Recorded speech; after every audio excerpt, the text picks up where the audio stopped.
Because of Winn Dixie, Chapter 17. Well, Litmus came home from the war, said Miss Franny as she went on with her story, and found himself alone. And he sat down on what used to be the front step of his house, and he cried and cried. He cried just like a baby.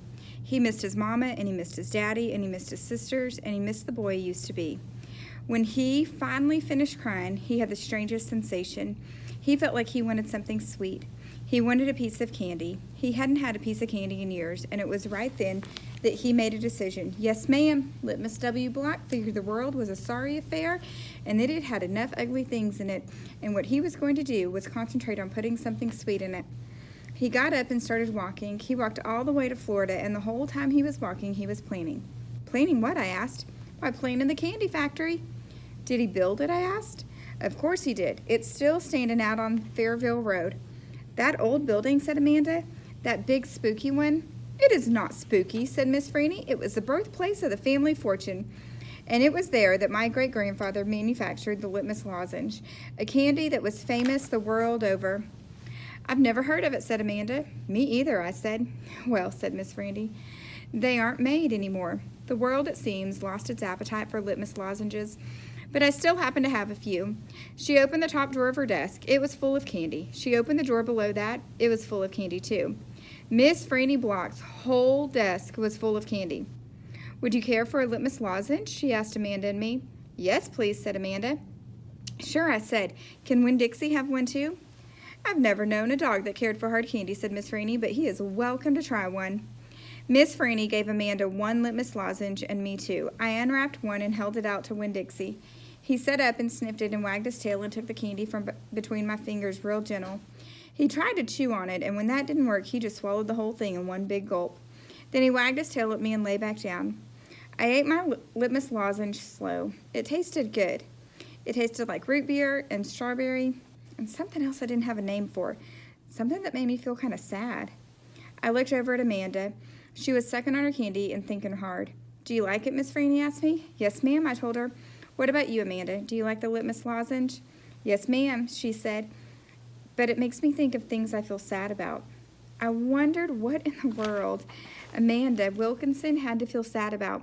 She wasn't new to town. She had a mom and a daddy. I had seen her with them at church. There's a secret ingredient in there, Miss Franny said. I know it. I told her I can taste it too. What is it? Sorrow, Miss Franny said. Not everybody can taste it. Children especially seem to have a hard time knowing it's there. I tasted, I said. Me too, said Amanda. Well then, Miss Franny said, you've probably both had your share of sadness.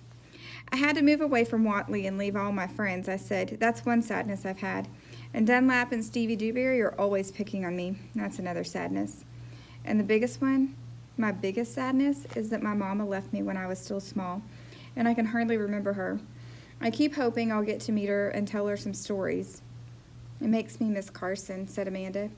She sounded like she was going to cry. I have to go.